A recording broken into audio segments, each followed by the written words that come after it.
Sorry.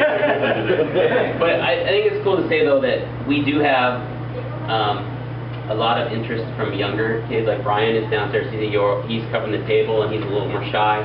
He's covering the table. Well, we can do this, and he's Matt's son. And him and Ryan and Matt were instrumental in the fan table because I'm a volunteer for Lucasfilm too. So when I got the table, okay, I got the table. Now who was going to fill it? Because Daniel didn't have a Saturday pass and Lucas was there, so I called Matt. Matt, we have the table. What time can you get off work on Friday? Let me call my boss. Call me back. Ryan, I can be there. But we got 2 exhibitor badges for the table. So, I mean, God just totally opened the whole thing up. And, I mean, He's cool like that. He is cool like that. Just when you think it's not going to happen, it's on his time, not ours. And we have to remember that at times. Sometimes, come on, it's like our first meeting, we had 20 people, and I was like, what are we going to do next month? We had 30, you know. But, you know, we get humbled, and you know, God put everyone that's here today in this panel for us to connect with. And the last thing I want to say before I open up for any questions is that please like our Facebook page. Please, if you're going to be at Comic-Con, let us know. Come see us. If we're handing out waters or we're handing out bagels, you want to be a part of that? We want you to be a part of it. We want to build a team at Comic-Con so that we know where everybody is. If you're an artist and you have a table somewhere, we want to promote this Christian artist is in this such and such place. I think it's important that we all know where we're at Comic-Con so that we continue to build Christian bonds, but also, you know, glorify God in a non-conventional way. A lot of people think that we can't have fun because we're Christians. And, you know, I mean, our group clearly showed, and you guys, I believe, probably show day to day that you can have fun. You know, you guys are probably all very similar with us. You got Spider-Man shirts on, things like that. You wouldn't be here if you didn't like those kinds of things. So, do I have any questions? Or Wait, something about Comic-Con? Yeah. We passed out the waters last year. It was pretty fun, but this year, you know the guys with the yellow signs in front? Yes. Well, yeah, there was one guy who had like an entourage surrounding him, and he was walking through, and we kind of followed with our waters, picking up the destruction and trying to put it back together by doing something good rather than hating on people. Yeah, I actually spoke with them at WonderCon, and they don't see their message as negative because their signs have a positive message on one side and a warning on the other. Nobody ever sees anything but the warning or hears the condemnation. Had a very lovely conversation with a girl that her sign that she was walking around with, she couldn't even get a ticket for Comic-Con, but she lived in San Diego, was God Hearts Cosplay. You know. that's awesome. Yeah. And that would be a good poster to work on. It was just Yoda, and that's what was her message. It's what's in your heart. It's not like, oh, comic books evil, comic books sexual. Oh, Wonder Woman, she got cleavage showing. Oh, bad thing.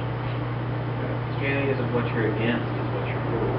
Right. And I think too, when you look at some of the intensity and the passion that they have for Batman or whatever it is they have passion for, if we can just get 10% of that at first and bring it over to God, everything else is going to fall, right? Well, 1%, yeah. God just needs a seed to be planted. Yeah, and that's the thing with us too, is that, you know, we don't know who we're going to impact.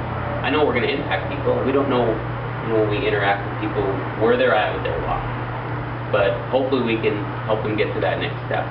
Well, and just say real quick, you know what, we watched the people with the yellow signs, you know, and I heard, it was heartbreaking to hear young people walk away and go, and just have their comments, and they're just like, wow, you know what, that's the image that they're getting, you know what, and so when we had our fan table, you know what, some of the things, you know what, I spoke about, you know what, when people came by our booth was just saying, listen, you know, we're here to kind of combat some of that, and then let you know that, you know, just because you have these, you know, interests, we have those interests too.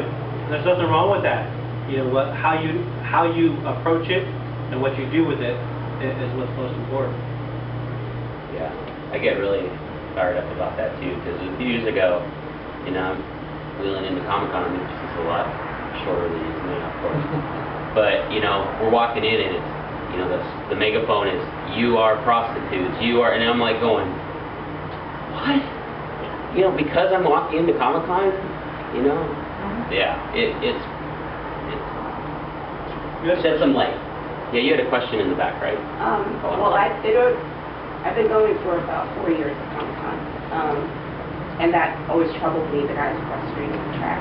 So I grew up in Brooklyn Tabernacle, and I've been praying for this type of con. I've been praying for somebody to reach those guys. And there's this book. I came out here from New York to do Act 1, and there's this book that was part of our curriculum. It was in the library. It's called The Gospel of Superheroes. And Leo Particle and Kevin Grievous and all those guys will be able to tell you more about that. But I got saved watching Superman when I was a kid. It was Christ. Amen. My brother forced read me comics.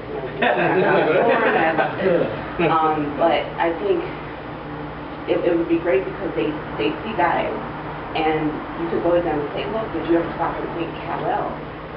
Here's a Christ metaphor. You know, this is why it talks to their spirit. And this way you'd be doing that, like, double tag teaming everybody when you explain it to them. Right. That, you know, people come to Christ because of this.